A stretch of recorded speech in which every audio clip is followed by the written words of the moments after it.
And good evening, everybody, and welcome to Going Nuclear, full-blown coverage of the land, a part of the Fanatical Elves Network, a subsidiary of Fans First Sports Network. I'm Ethan Greenberg, and stepping in, the one, the only, Madison Delaney, the original co-host, the OG co-host of Going Nuclear. Madison, thank you so much for joining us, filling in.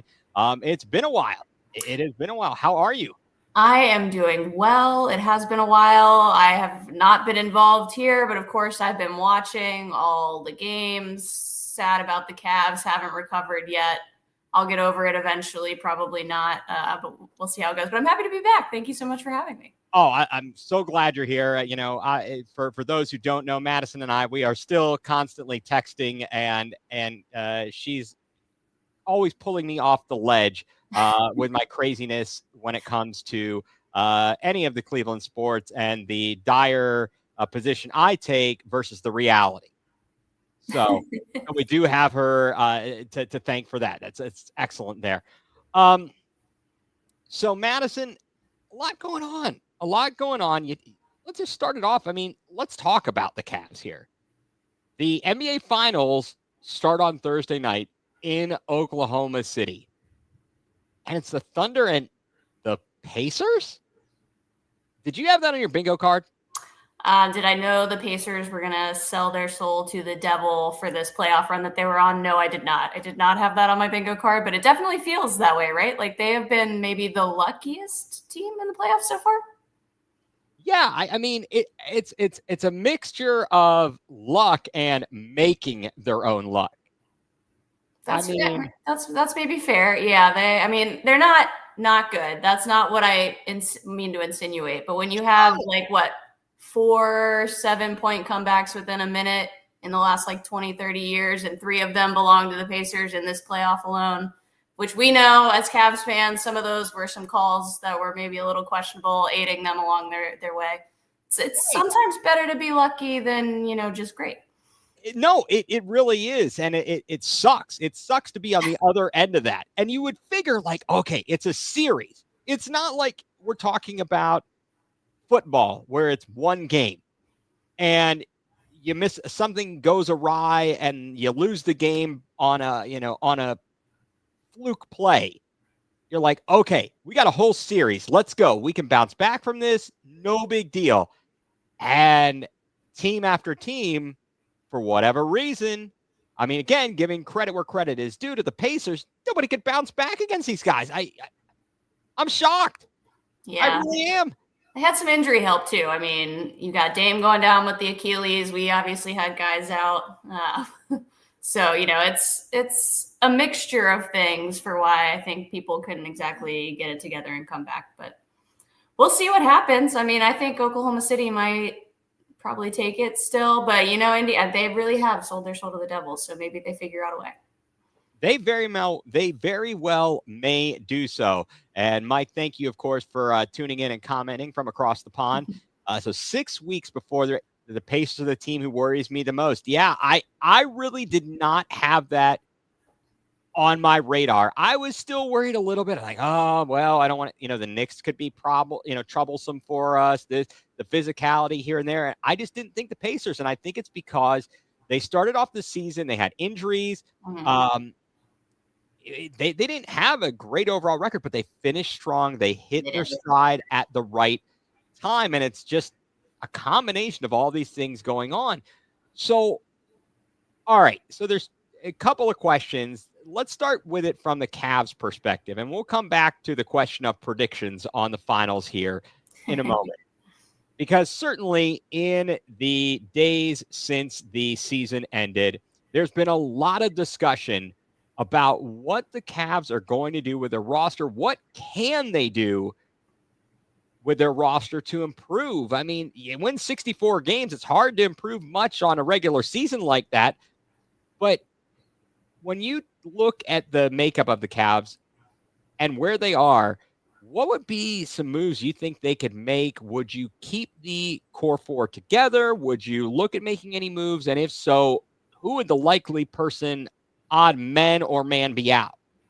Yeah, I mean, it's definitely a tough question to answer. And I think, fresh off of the playoff loss, I think at least I'm sure you probably too had some strong feelings. Yeah, that's an understatement. But yeah, I mean, I think for me, the only people that are untouchable, maybe with the exception of like a couple very specific players, like we're talking like a Luka type deal where you get somebody who's like that. But the only untouchables for me are Donovan and Evan. Like the only two I think that we must hold on to. I love Garland. I love Allen. Maybe at some point we'll tell a story about my dad with the dogs and the fight and who was Jared Allen, and that we'll get to that at some point. But it's like, if you're going to make me choose and we got to go with one smaller guard, like it's got to be Mitchell. Mitchell's too good. He's giving you, near 40 a night in the playoffs. Like he's too good to say it's got to be DG. So DG's probably the odd man out there. And Allen, it's hard to find good centers. That's true. But he does disappear. And it seems like, I know he caught a lot of flack, right, for like disappearing in the playoffs. But to me, it's that like we schemed him out of the offense almost. Like we weren't really trying to get him the ball. We got away from any kind of like pick and roll lob, which is harder to do in the playoffs. Like I get all of that, but he just seemed to get schemed out. And if we're going to scheme him out, what's like the real benefit to keeping him, I guess? Like, we can probably find someone who can pick up the slack defensively and also just be out there on offense if we're not going to use him in that way. So that's kind of where I land, I think. No, I think you bring up something very important that made me think of a question. You talked about them scheming Allen out of the offense. Was that simply because the defense, or not simply because of, but in part because of how aggressive the Pacers were on defense and the trouble they caused our guards? I mean, again, you're talking about an injured Garland in 2 of the games. And so in the other 2 games, it's Mitchell all by himself, essentially. But did the fact they were facing so much extra pressure in the backcourt, even getting the ball up, really just screw everything up before they had a chance to do what they usually would do?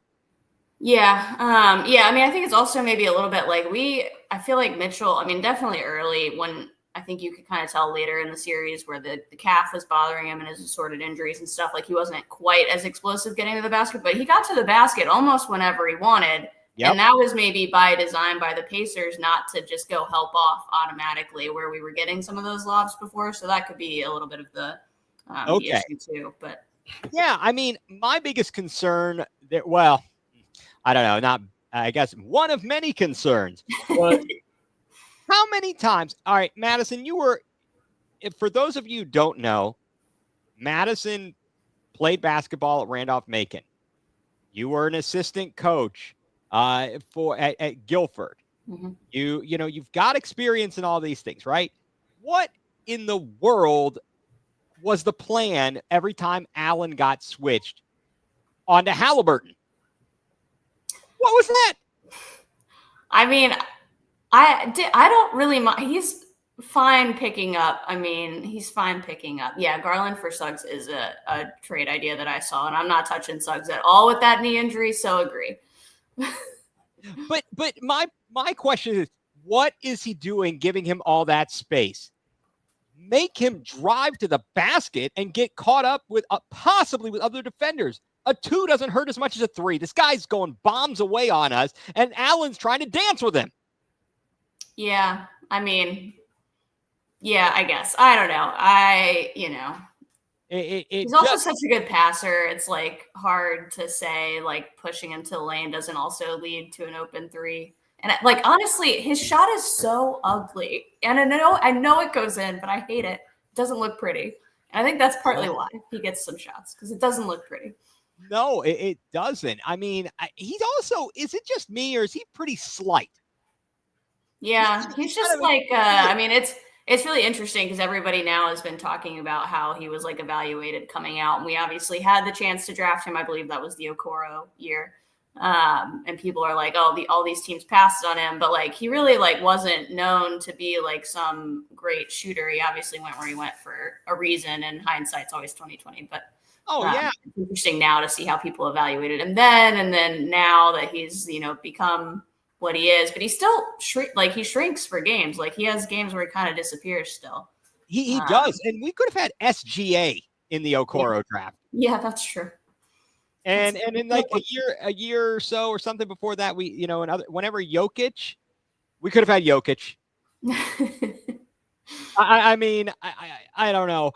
So Mike says Mobley needs to be our 5 long-term. Move Allen for a power. He corrected it, power forward if possible.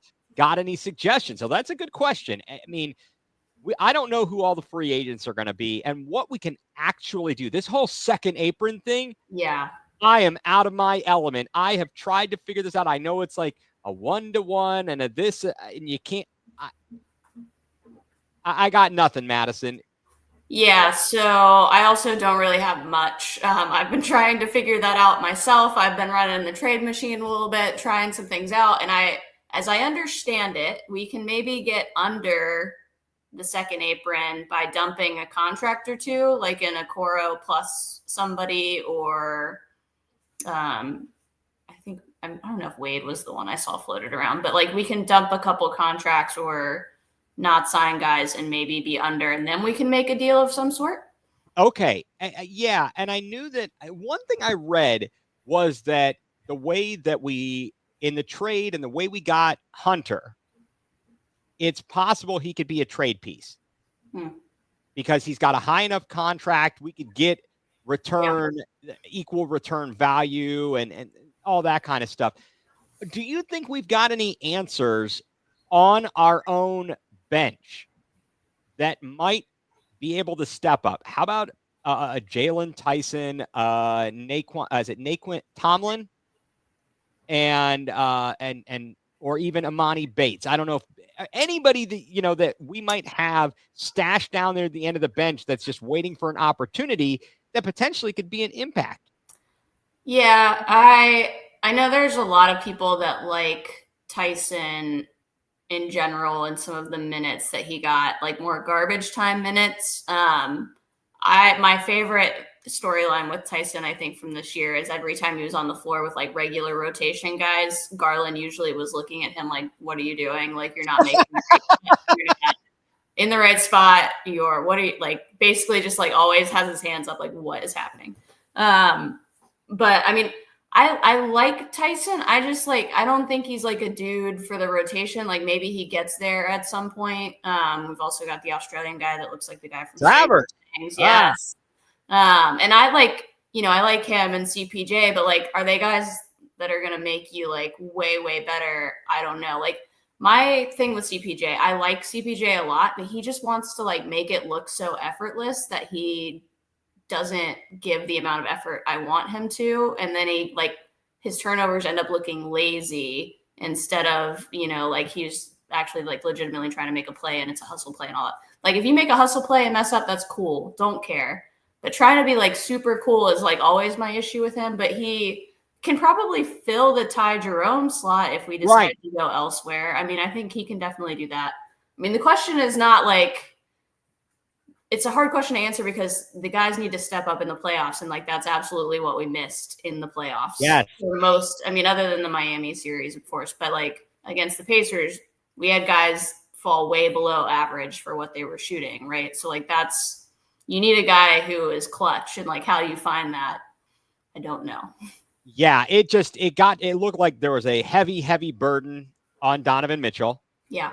And things just kind of fell apart. I mean, it looked to me like guys starting in game 5, they came out and all those shots were short. My theory in part was that they were tired. They were playing more minutes than they had played all season long, and that contributed to the shots not falling. Now, Mike's got some information here about the second apron stuff. So you can re-sign your own free agents, sign your draft picks, sign players to minimum contracts, make trades where one player's salary is sent out and equal or less salary comes back. Can do a 1 for 2+ trade. Okay. Those are the restrictions for being a second apron team. Yeah, it's kind of crazy. And it's all Golden State's fault that we're looking at this, right? We can always blame Golden State. I think we should. I think that's an excellent place to start when we need to play the blame game here. Okay, so we kind of touched on a little bit here. which of the role players would you bring back that are either under contract or are free agents, but you think you should re-sign them, if possible, to bring them back? So we're talking about guys like, I guess, Merrill, Jerome, Hunter, Okoro, Wade. I don't think we're going to part ways with Tyson, going into his second year. But, of those guys, anybody that you think is in or out, and CPJ or whatever. Yeah. I mean, I definitely would like to bring CPJ back. Let's blame Katie for this. Yeah, definitely would like to bring CPJ back, probably in the Ty Jerome role. I mean, Ty Jerome's now going to be way, way cheaper. So potentially. Oh my gosh. Wow. Talk about killing your value. Yeah. So, that's fine. Don't really know what happened there in the playoffs. I mean, the only I would probably want to keep Hunter just because we didn't really get the full scope of what he could be long term. I feel obviously he played well in the regular season in particular with the Cavs, but seeing what it looks like with the full season and more comfortable in the offense and everything.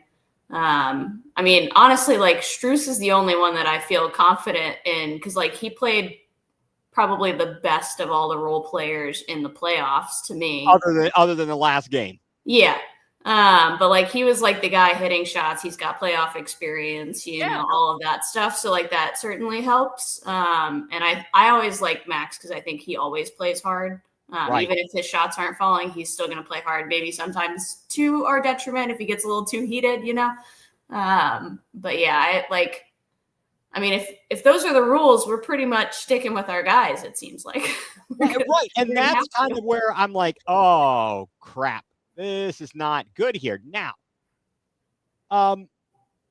here's another thing that is they aren't the only team to worry about the second apron. Celtics and Suns are the other. You gotta wonder if you can match salary with a team that's also in a similar boat. The Celtics are so interesting just because you've got Tatum that'll be out for the year, right? So what do they even want to do? How much do they want to go for it? How much do they want are they going to move Brown, try to get, the pick from the Mavs? What's going to happen? And so if you can get another team like the Suns and, who knows what they want to do with Kevin Durant, if you can get a team that you can match salary with in some form or fashion with another kind of disgruntled player, it's not working out for them either. But the salaries match, let's just try it and see what happens because it works. And that's the only option. Maybe that happens. Who knows? Maybe it's probably going to be some weird 3 or 5 team trade and it'll be all kinds of crazy. Are there any players that are going to you think will be available in the draft that are going to go under the radar, but might be available to the Cavs in the second round and can actually make a big impact? I'll give you the first player based upon a mock draft that I saw, projections. One guy who's going to be real close to our territory, which I like. Yeah. John Broome. Okay. Yeah. Do you have, if he's available, would you take him? Yeah. Why not? I guess, I don't know how much you watched of him, but I like he's not super tall. Yeah. But he is a banger on the boards. He seems like he's got the mentality and he can shoot too. He's got a little bit of the Josh Hart effort, kind of stick his nose in there type of deal. Yeah. I also think and I haven't looked lately, so I actually am not even sure if Proctor took himself out, but Proctor from Duke, the point guard, because he's 6'5", I think 6'4", 6'5". Yes. So bigger dude. I don't think the guy from Carolina is going to slip to us, it sounds like, but if he's available, Drake Powell, I would also try him. But I'm biased because I'm in the triangle, so I'm all Carolina, Duke, no state. But that's a good area to be in. I think we need to bring DJ Burns back. Yeah, why not? I love that guy. On the Browns, though, maybe a tackle. Well, actually, interesting that you say that. I was all about, hey, why can't the Cavs have Myles Garrett on the roster? He would beat some ass. He would love that, except I don't think Kevin Stefanski would love it. Is it in his contract? I'm sure it probably is because they talked about him playing just pickup hoops, right? Yeah, but they let him play whatever at the games, at the Pro Bowl games, and he hurt his toe. True. So, I don't know. I mean, gosh, what a big body that guy could be. And talk about being athletic and quick on your feet. You just need him in there for short spurts. Give him the box out, right? Yeah. I don't know. That's kind of a far fetch there. All right. So, coaching. So, there are stories coming out that potentially one or two of our assistant coaches for the Cavs could be on their way out. Possibly one of them to Phoenix. Not sure. And then today, the bombshell got dropped this afternoon, or at least for, I think, the most part. It was pretty shocking that Tibbs got fired in New York after exiting from the Eastern Conference Finals in 6 games. So here's my question or thought to you. Would you consider Tibbs as an assistant coach for the Cavs if the Cavs lose one of their assistants for a head coaching job? I mean, if he's willing to be an assistant, sure. I just don't know if I'm convinced he's willing to be an assistant. Okay. I think it's more likely he probably takes a year off if he doesn't get a job. And then it's like also, I mean, do other coaches that were safe now come under question so that they can hire him?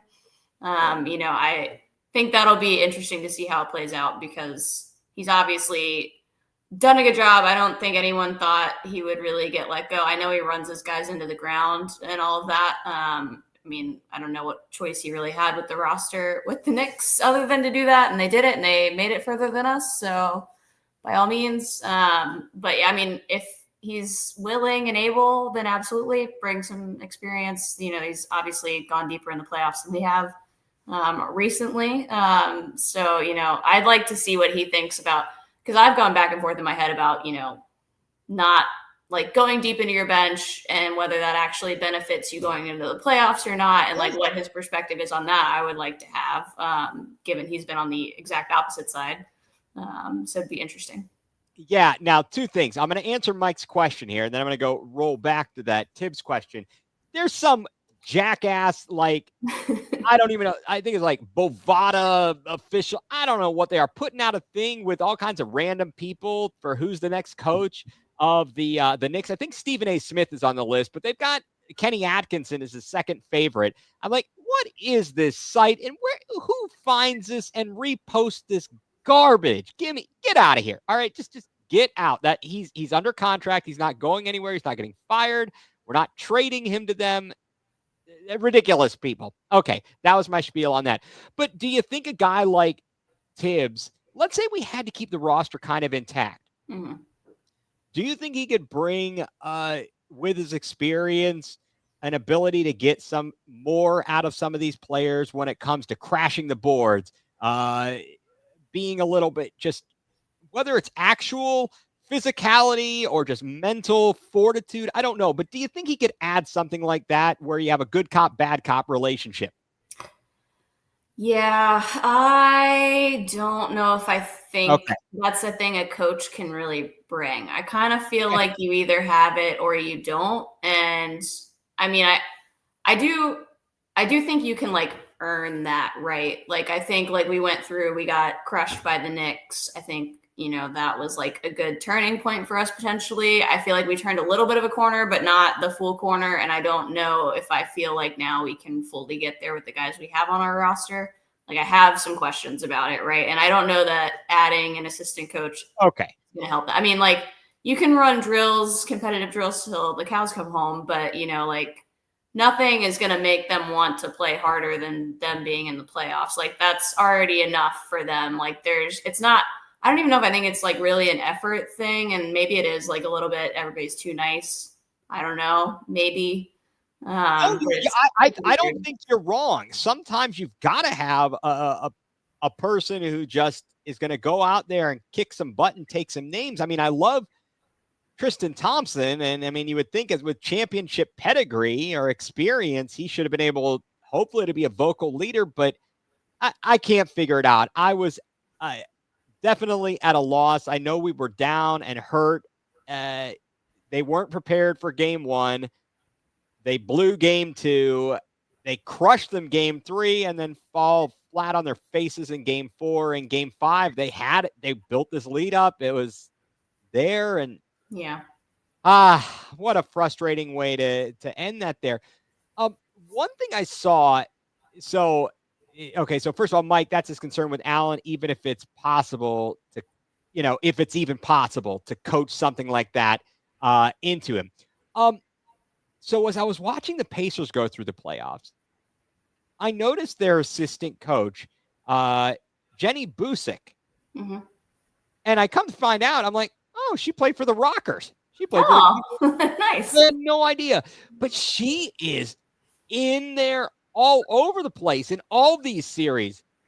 And as there are more head coaching jobs available, when or will we see a woman get a head coaching position? I mean, it seems like Becky Hammond has been around the league for a long time, worked with Popovich and this, that, and the other. And Jenny Busick seems like she's doing a fantastic job. There's phenomenal coaches at the collegiate level. But I mean, these people that are working in an NBA franchise day after day, what do you think the deal is with them not getting an opportunity at this point?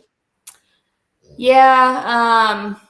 I mean, I honestly think Pop probably was trying to groom Becky for that role eventually. And I think she got used by other teams to meet a quota, I think, for head coaching interviews. And eventually it was like, all right, if that's how we're going to play it, I'll go to the W. And the W is on the rise. So I think part of it is it's a more desirable place to coach now too. A little bit, not that we don't have, female coaches in the NBA, of course, but I mean, eventually it'll happen. We'll see when, but it will, I think, eventually happen. I think maybe the most likely is that she makes a jump back at some point, but not until Vegas is out of Asia Wilson. As long as she's there, I think Becky will probably stay around. Okay. Now, I'm jumping around here, but you mentioned the WNBA. And there's a lot of trash talk out there on one Angel Reese. And I know there's a lot of running jokes about her shooting percentage and or lack thereof. But what is the deal? Is it all stemming from stuff with the perception between her and Caitlin Clark? I mean, what is the deal here with people being so hell-bent on being angry with this player, this person, this young lady, that they got to talk crap about her all the damn time? Yeah.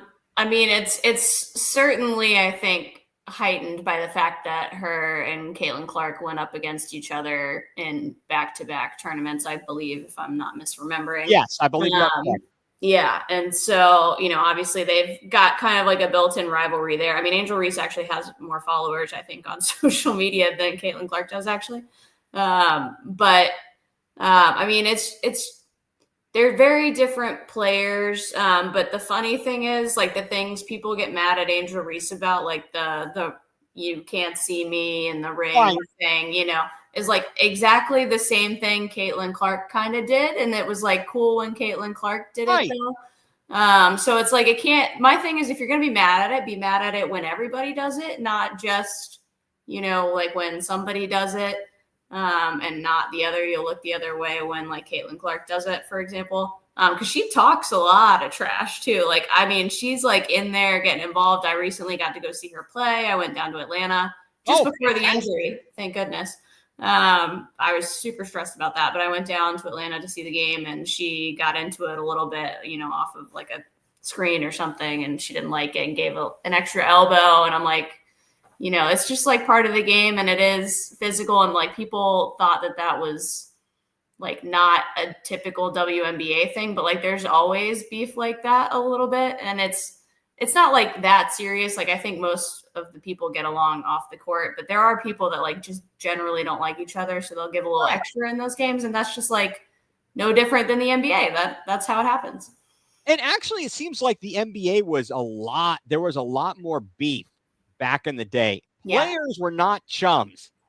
Yeah. Nowadays, there's a lot more people and players who are buddies, as we've seen, And I don't know. I don't get it. And it's bothersome that there's people who spend all their time to make these videos to make fun of people, and that Angel Reese is, constantly attacked. I mean, obviously there's all the people, that attack like LeBron James and this, that, and the other. So I don't know. Now, I don't know about this. So the ratings and ticket sales have dropped for the Fever since she got hurt.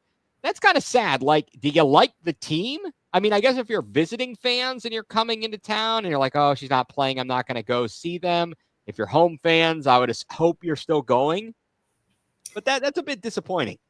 Yeah, they've had kind of a rough start. I mean, even really with her, they've had a little bit of a rough start. And they've got they got a new coach, and they're, I think, trying to play fast, and that is an adjustment for a lot of people. And they've got a couple people coming off of Unrivaled too, which was a lot of fun if you caught Unrivaled games. Yeah.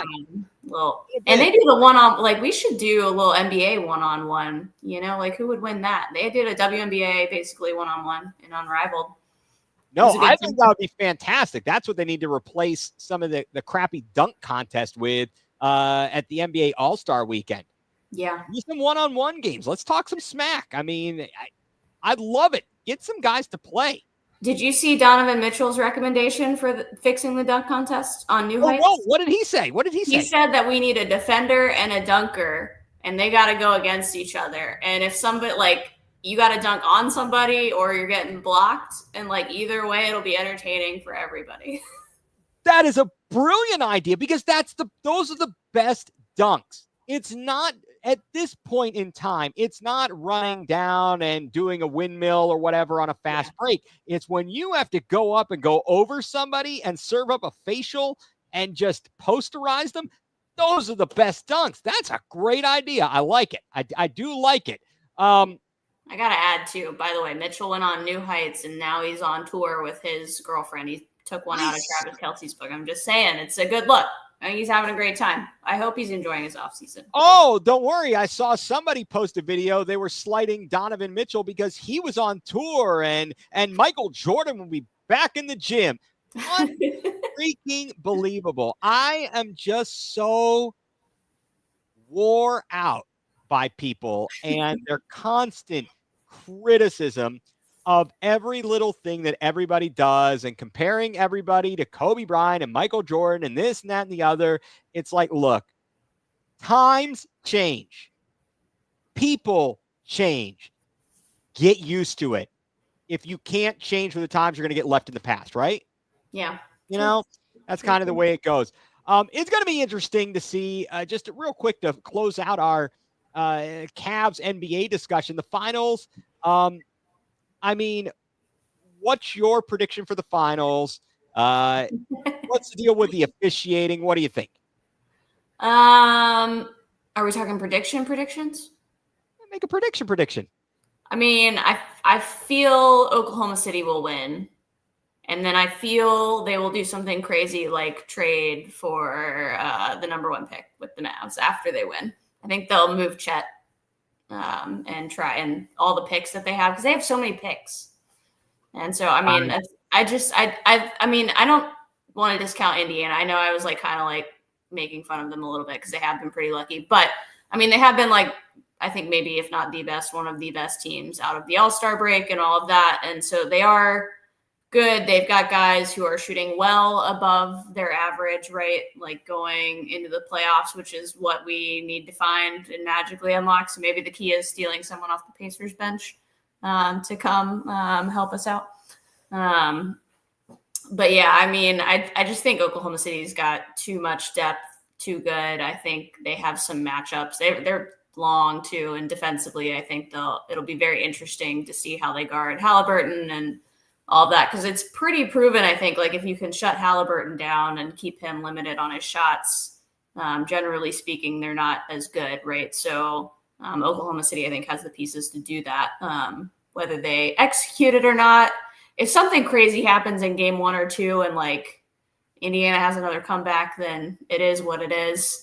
I guess maybe it's just destined to be. Maybe that makes us all feel a little bit better about it, maybe, but I still think it's going to be Oklahoma City. Yeah, I honestly do think it's going to be Oklahoma City. I wouldn't be shocked if it was closer than everybody expected. I feel like they're relatively healthy. They've got the home court advantage. The only thing I think they don't necessarily have going for them is they're younger. I think Indiana might be a little bit more, even though they haven't been to the finals. I think they're pretty well seasoned, but we'll see. And we'll have to see. Hopefully, the NBA officiating can be a little bit more consistent and not miss lane violations and goaltends or whatever on God's green earth they can manage to screw up at the end of a game that turns things on its head. Someone getting flagrantly fouled and knocked to the ground and shoved and dislocating their thumb. I mean, oh, that was just the Cavs. So I don't know. We shall see. As Mike said, two of the best defensive teams head to head. Interesting. And as he's predicting, Pacers, they got to steal one of the first I don't know if he's saying one of the first two, or just in general. I mean, they're going to have to steal one on the road no matter what. Yeah. In order to get to 4. All right. Here's what we're going to do. We're going to take just a brief pause here, so that they can get a word in from our sponsors here. You are tuned in to Going Nuclear, full-blown coverage of the land, a part of the Fanatical Elves Network, a subsidiary of Fans First Sports Network.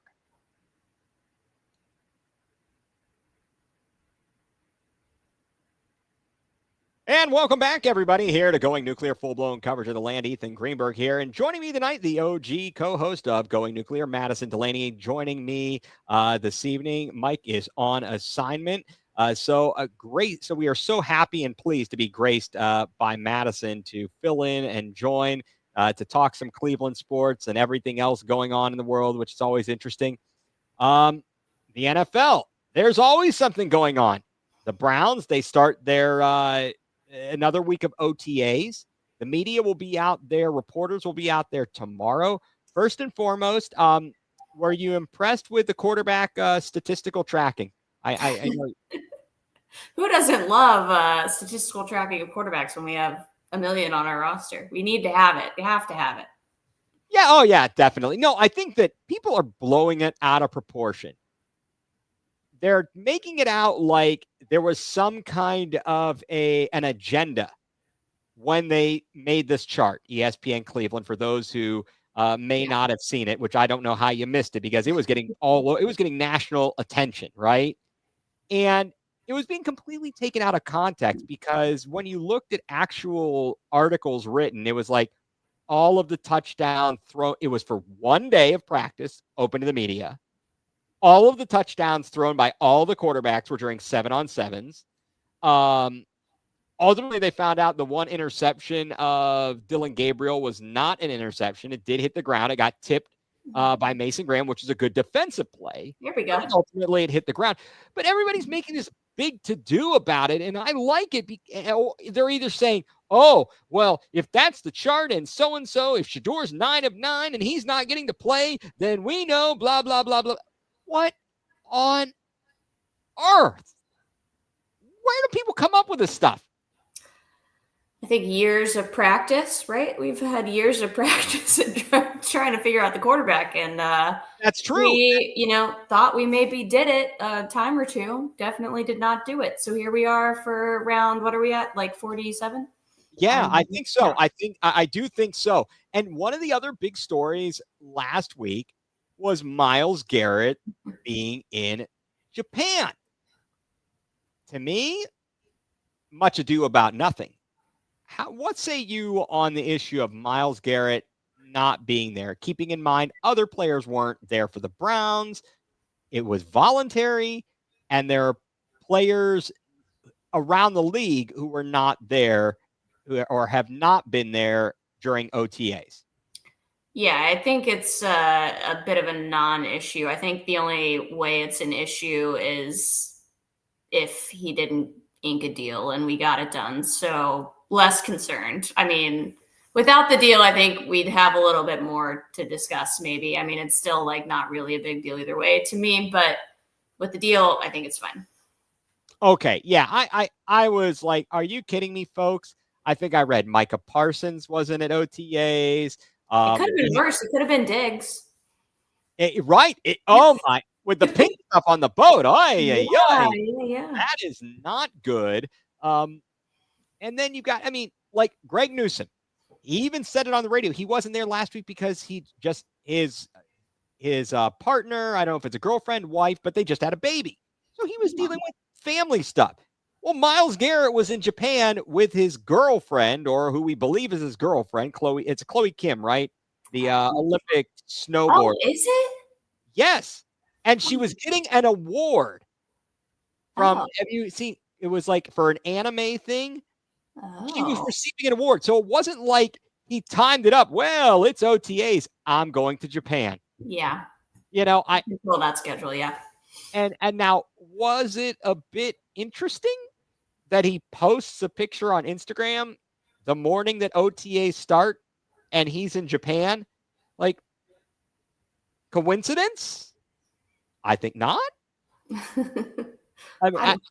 I don't know. It's kind of crazy that was the big issue there. Then the other thing of the week was, of course, the ongoing quarterback discussion. So right now, if you talk about the healthy quarterbacks, because I'm not going to talk about the other one that's on the roster, on the books, who is not healthy. But you've got Flacco, Pickett, Gabriel, Sanders. First and foremost, your prediction. Do you have a prediction of who you think is going to start week 1 at this point, based on what limited amount we know? Yeah, I'm thinking Flacco for sure, personally. Right. I mean, he should beat out Kenny Pickett, shouldn't he? You would think.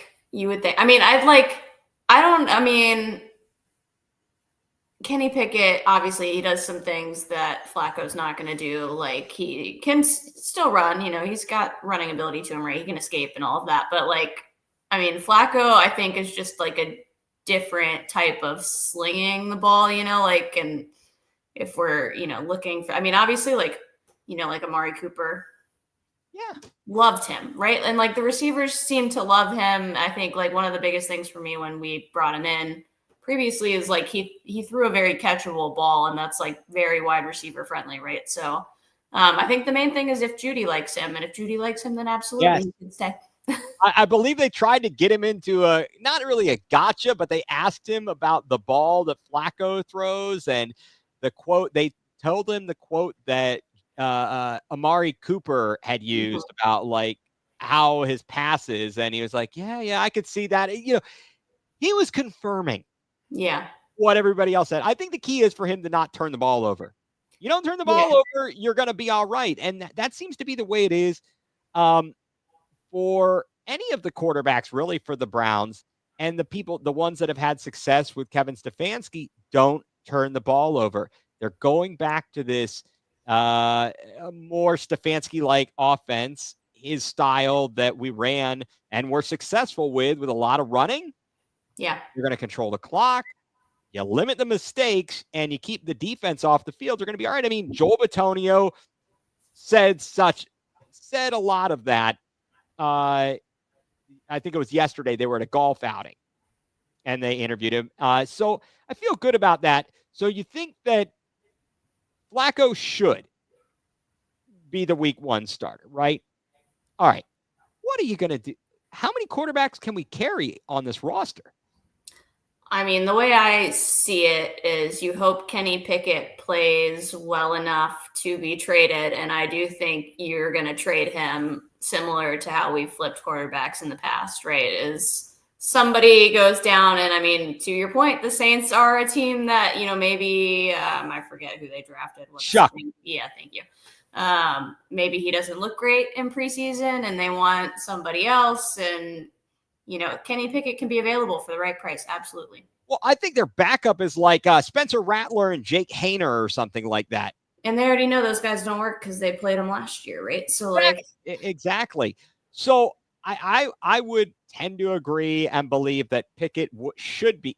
In my mind, I don't care. I know there is a lot of talk about the Browns liked him when he was in the draft and they had wanted to get him trade for him sooner, but he was with Pittsburgh and this and that. What has he done that says to you, hey, this is the guy, franchise quarterback, Super Bowl champion? I mean, his stats are not great. Yeah.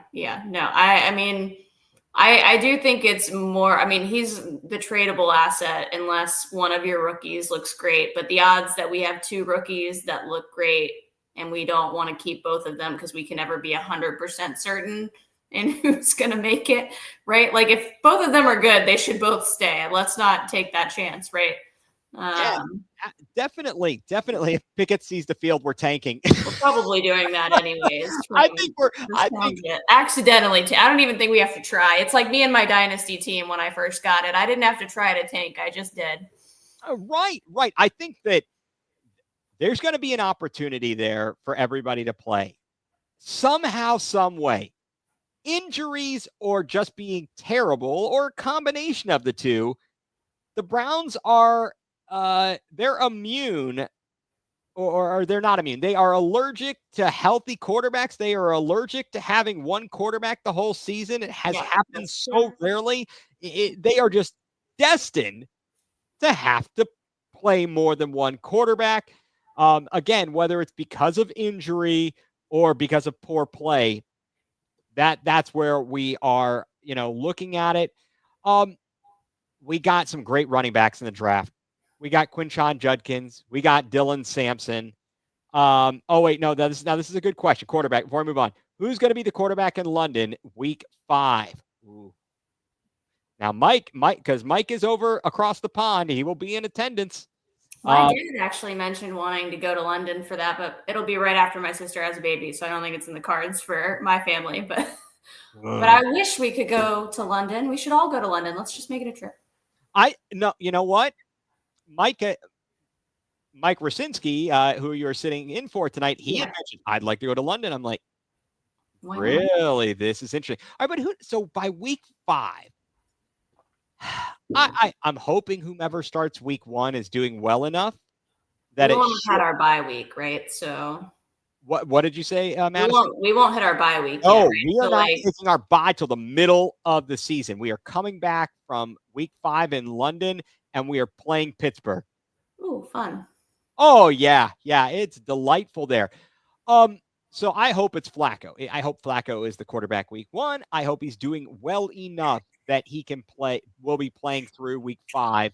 And all the meanwhile, Sanders, Gabriel, we are getting a very good look at them on the practice field and having them prepared to be able to eventually step in, if necessary. If it works out like it did, let's say in Kansas City, Alex Smith plays that whole season. Patrick Mahomes sits on the bench. Mm-hmm. And then they're like, okay, we know what we've got. Alex, thank you for your service. Patrick, you're in. Yeah. I mean, why can't we manage to do that? It's a great question. And I think the only logical response is that we are in fact cursed. No. Right. That's quite a distinct possibility, Madison. It might be. Yeah. I was going to ask you, have you seen, I heard from, I can't remember which of the Browns beat reporters or if it was just somebody who I listened to on local radio, but I heard Gabriel does not look like an NFL quarterback so far. I have heard something of that. Yeah. He's very slight. He's small. He's undersized. He is. And I understand that there were a lot of intangibles they liked about him, and obviously he's always played at this height, right? Mm-hmm. But he hasn't played this many great defensive players at one time. Like, whereas you're playing at whatever college and across the way there's one NFLer, well, now they're all NFLers and they're all the best. And they are not going to fall for any of your crap, basically, unless you're like Doug Flutie or something. It's going to be a bit difficult. I've heard varying things about the varying quarterbacks. I don't know what to believe anymore. Seeing is believing. Yeah. So, the running back position, we get Quinshon Judkins and Dylan Sampson. It doesn't appear Nick Chubb's going to be coming back. Are you upset that his time in Cleveland may have come to an end? Yeah, I am pretty heavily in favor of keeping Nick Chubb over Ford personally. Oh yes, absolutely. I've been rallying cry for that for months. If he doesn't see the field and the rookies are both great, you've got a guy with a very calm demeanor who just goes about his business. He works hard in the off season and he can just take those guys. And then, I mean, I still think he maybe has something in the tank. I know it's a big injury to come back from, right? So I didn't expect him to be great out of the gate last year, of course, but well, and how much that was scheme? How much that was just all the terrible scheme, the players trying to fit it to Watson. Right. It was fit to Watson. The offensive line had all kinds of injuries. It was a terrible. So I don't know. There were people who I have heard talk about he didn't seem to have the same burst, but was it a matter of he was just the whole situation? Was it that he was it hadn't been long enough removed from the injury to really judge what he's going to be able to do? I would love to have him back over someone like Ford, but it's possible that Ford could be someone that's utilized in the return game, and you're not going to be able to do that with Chubb. I don't think. It's tough, but if I were talking strictly RB running back 3, I would absolutely positively have Nick Chubb before I would have Jerome Ford. Yeah. I mean, and I don't think Nick Chubb, he's not going to be expensive, right? Right. He should be pretty, incentives heavy. Absolutely. It shouldn't be an expensive deal no matter where he ends up signing. And if he does have to leave, and it won't be by my choice, but if he does have to leave, I hope he goes somewhere where he can get a ring, because he deserves that. I love Nick Chubb. He's one of my favorite all-time Browns without question. Oh, definitely. All right. So I was thinking about this as I was taking a walk this afternoon. You think about players that we send off, right?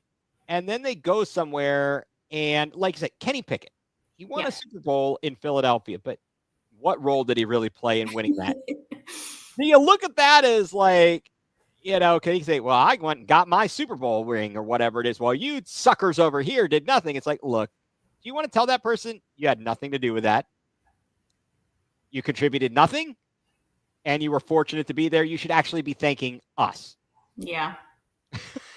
Yeah. It's not too dissimilar, the argument, would you rather walk on to UConn for women's basketball? I mean, not as much now, obviously, maybe sure. South Carolina now, although UConn is the reigning champion at the moment, or play tons of minutes, and get the scholarship and all that at a mid-major, low level D1. Which would you rather? And it's hard. It's just how much do you value winning versus your own playing time and all that. So exactly. Did you see the there's the ongoing situation in Pittsburgh.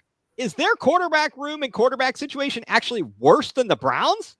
I mean, they at least don't have the options we have. So, hey, I mean, it counts.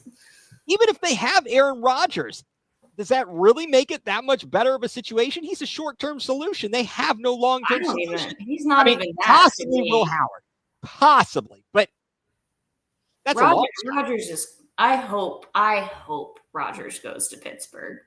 I would love to see it. I really want that to happen, because he's just he had – I mean, I know we talked about this. I totally forgot that they traded for Metcalf, right? They traded for, but yes. I mean, he had Garrett Wilson, and he brought on all of his own guys. I guess when they start signing all these old receivers that he used to throw to, that he's coming. But it's just he didn't have it. I mean, maybe a year removed, but he's an old guy now, right? It's not.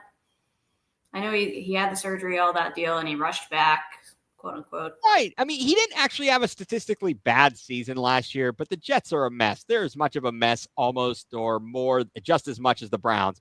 And then this is interesting. Mike brings this up. I did see this. Apparently there are reports that there are concerns about JJ McCarthy.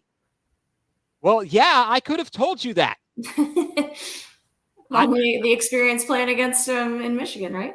Right. Color me shocked that when it's not, his team is not so far superior and they're relying on him that he might struggle a bit. I don't know. And so Mike's thing is, don't rule out Rodgers to Minnesota. And also you got possibility of the true Brett Favre arc. Oh my goodness, that would be hilarious. That would be crazy. Did you see the story about Jed Wills? No. Yeah, so Jed Wills, as you may recall, made a business decision toward the end of last season, and with his injuries, whatever, wasn't playing. He never was exactly right.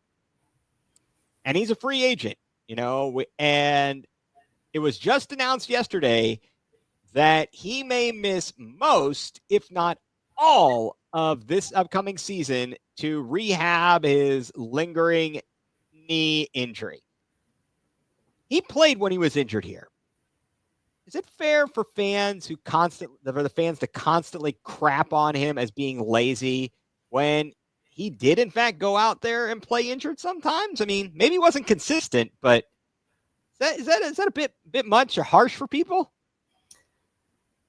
Yeah, I mean, I am routinely injured all the time and was in college for sure. And there's like nothing more frustrating as an athlete when you go out there trying to do like things you're physically like capable of doing, but you just suddenly can't do them because of your injury.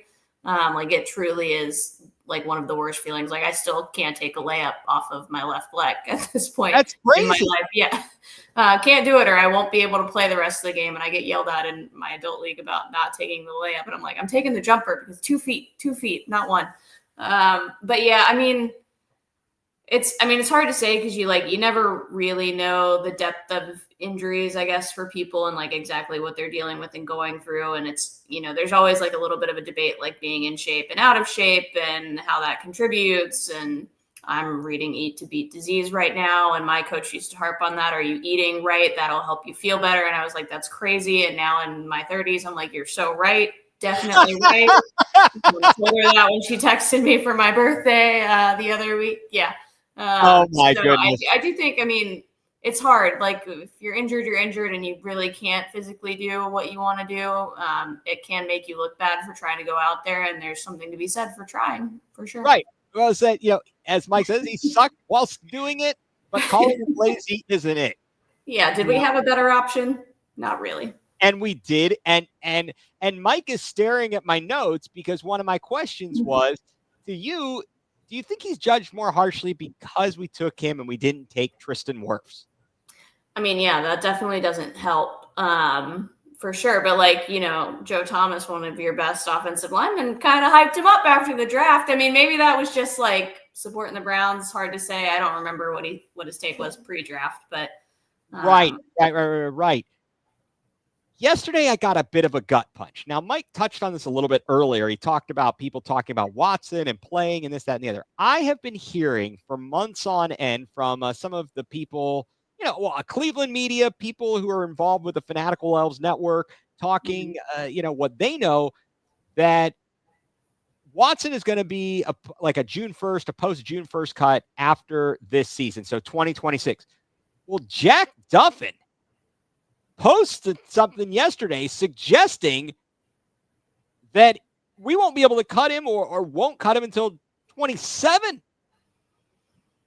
I think I threw up in my mouth a little bit.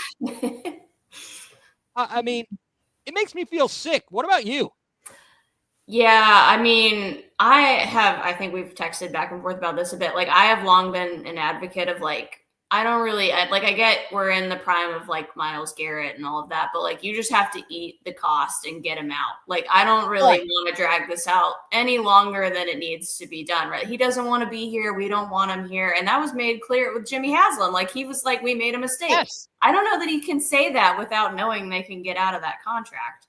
I mean, maybe they'll just keep it on the books and tell him to go away and that'll be that. And yeah, I really, even though I saw that though yesterday and I about vomited. Yeah, I hope there's a way. Surely there. I mean, he's very good at what he does. So like, I'm not going to discount Jack because Jack is very good at what he does. And He is. He knows his stuff. But I'm like, because he talked about a void year, a dummy year being added, and I'm like, oh no, are we dummies again? Yeah, I just want to just eat the cost, and we don't need to talk about it anymore. Yeah, the sooner I never hear of him, see him again, I will not be soon enough. Yeah. So there it is. So what's Mike saying? Big dead cut if we cut him. Yep. And I don't know if Mike, if you're saying after as of June 1st, 2026, it's 70 million, but I think they planned on that. Honestly, I think they realized at some point you got to eat it. Just eat the cost. Sunk cost fallacy, right? We're just hamstringing ourselves further down the line. Be really, really bad for a while, which is no different than maybe what we are now. Who knows? Right. Pretty much. I think we have clearly moved on from him. So I don't know. All right. So the Guardians are in action tonight. They've got 3 against the Bronx Bombers in that like playground they call a stadium. I mean, Gavin Williams, he had a nice outing on Sunday. 1-hit ball. We end up winning 4-2. Take 2 or 3 from the Angels.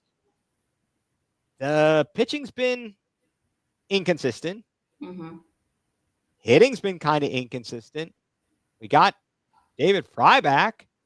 I don't know. First and foremost, what do you think, like, in the 3-game set in New York, what would you hope for to come out of that in terms of wins? I mean, it's 3 games, right? I mean, I want 2. Let me be a little selfish. I know it is still. I was just looking at the score too. It is still 0-0 4th inning, I think. Yeah, I don't get to watch enough Guards games. I mean, I don't have MLB Pass or whatever they call it. You got to get the CLE Guardians TV. It's only $99. Oh, it's fantastic. I watch it. I sync up the radio broadcast with it. Although I have. Okay. I'm hoping a lightning bolt doesn't strike me. And Madison, as a play-by-play announcer, it's important to get things right? Yeah. I'm watching the games, and because I'm syncing up the radio to the video, right? I'm listening to Tom Hamilton and sometimes Jim Rosenhaus call the game. And they'll say a strike or the ball was outside or this or that or the other. And some things I'm like, what are you talking about? What? Do they not have monitors in the booths? I don't know where they're sitting, but I'm like, are they really just missing these things or what's going on? Uh-oh. I'm like, oh boy. But the CLEGuardians.tv has been really, really good. Other than the opening game of the season for the entirety of Major League Baseball, which is complete. I remember seeing that on social media. Yeah, it was a complete screw up there. Yeah, I mean, I'd be happy if we could at least take one and have a strong showing and not just let Aaron Judge beat our brains in. But certainly getting 2 out of 3 would be good. Talk about moves that the Guardians can make. When is Big Christmas getting sent down? I think that where the after Christmas sale is over, they've moved on. And he needs to go back and practice up and come back when it's a little bit closer to Christmas. I mean, it's been rough.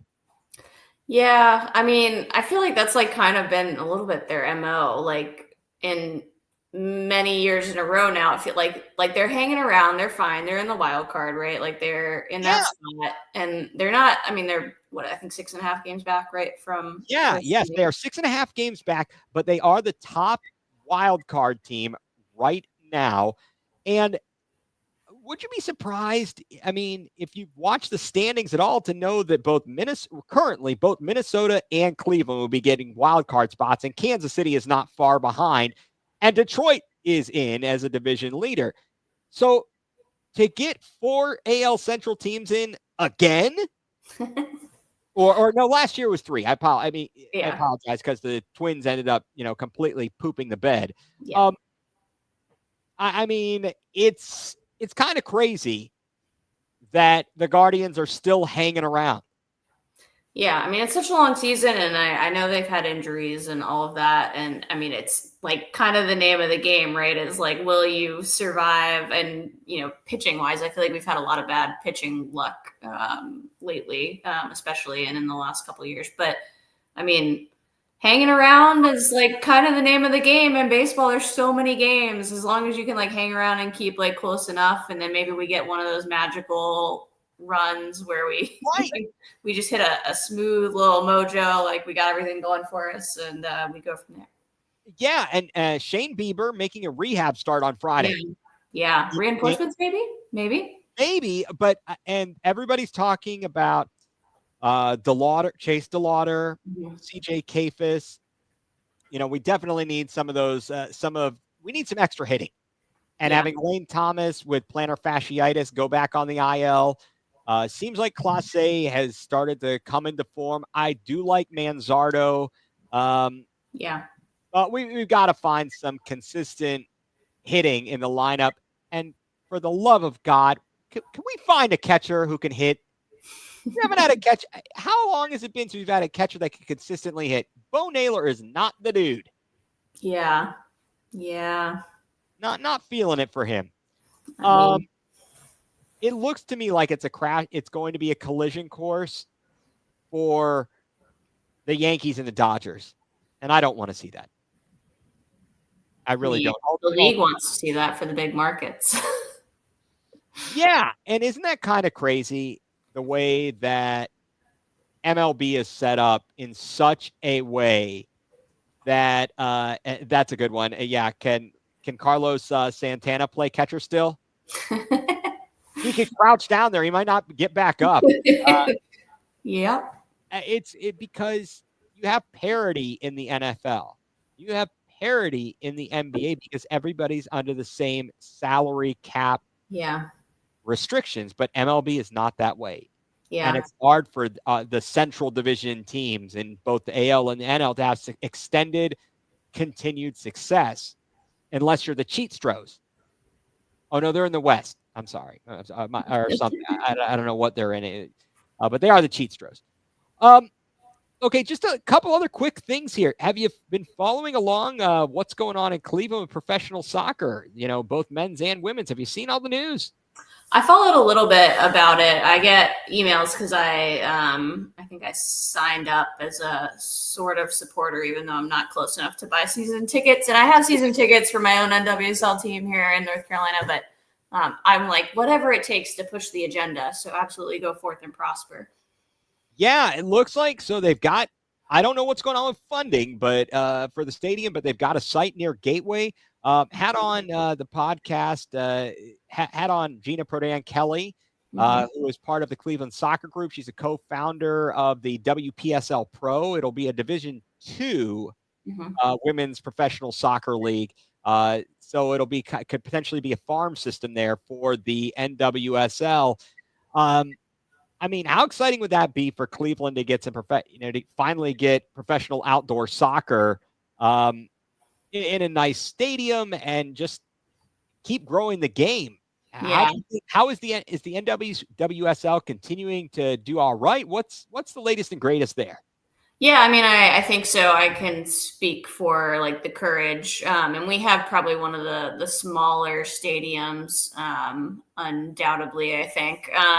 Which is fine, but we've been pretty close to sellouts like most nights, which is really nice to see. And there's been good crowds. We had a bit of a rough start, but hopefully we're rebounding from that. But I mean, there's I think fairly good attendance in most locations now, and like you've got like all of the U.S. women's national team players that are still in the NWSL. We had some go over to Europe, which was like kind of a hot topic, right? But for the most part, there's so much talent in the NWSL, and it's a lot of fun to go to games. They're a great time, especially with like kids and families and stuff like that.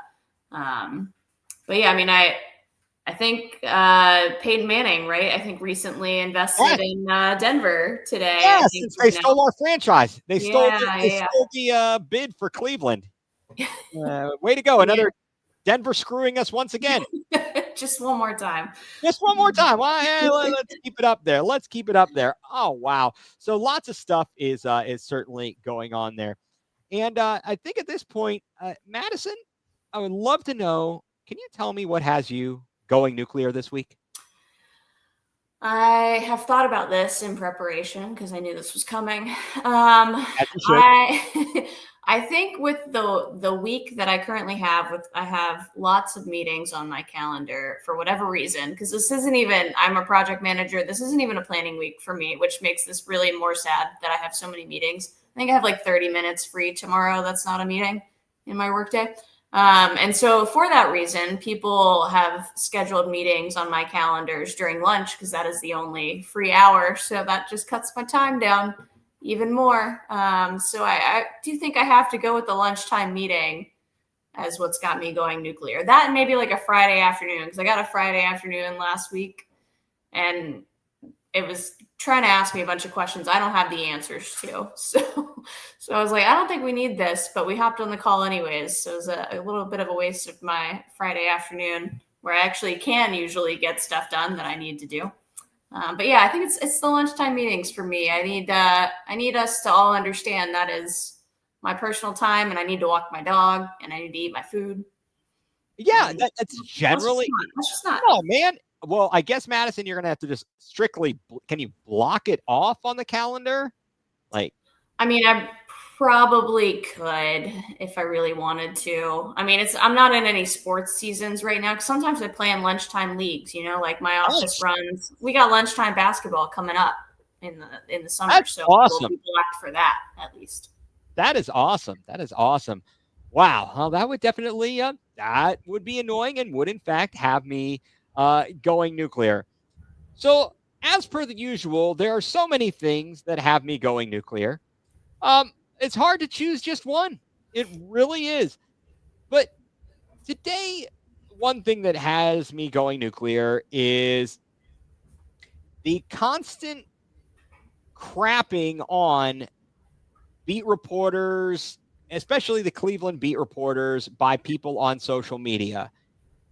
So all of this stuff is going on, talking about the status of the Browns Stadium. Are they going to get the funding? And Brook Park, blah, blah, blah. Well, the one reporter who you may know from all your reading and followings is Daryl Ryder.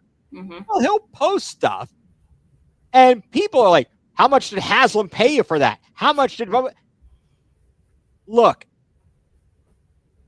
you may not like it, but saying crap like that, you got a lot of chutzpah.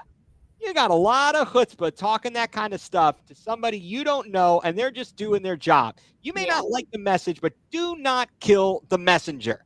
Yeah. The guy's doing his job. I understand you're not going to love everything. You're not going to love everything Mary Kay Cabot says. You're not going to love everything Tony Grossi says. You're not going to love everything that these people say or report. Some of it's opinion.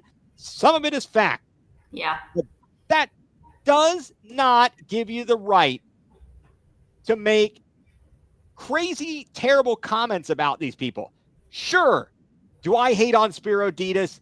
Yes, I do. Do I hate on Brian Anderson? Yes, I do. Rex Ryan, you're not getting a pass. Gus Johnson, you're on my list. But at the end of the day, it's not about them as a person. It's more the job they do and general frustrations. Sure, they do a fine job. But I'm just tired of people with the constant attacks on these folks who are simply doing their job. Yeah. And it's just annoying because it's not easy. It's not easy, and it's not my battle to fight. But at the end of the day, it is definitely bothersome. Definitely bothersome. So, with that said, that is what has me going nuclear. So I want to thank everybody who tuned in. Mike, thank you for all your commentary. Really appreciate it as always.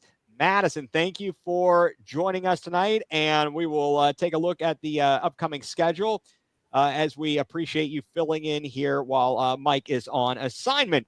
So until next time, for Madison Delaney, I'm Ethan Greenberg, and you've been tuned in to Going nuCLEar, full-blown coverage of the land here on the Fanatical Elves Network, a subsidiary of Fans First Sports Network. Be sure to catch us on all of your favorite podcast platforms, Spotify, Apple, any of those platforms, Odyssey. You can pull up the video, the audio only of the podcast of Going nuCLEar and all the Fanatical Elves programs. So thank you again for tuning in, and good night. So we'll see you next time.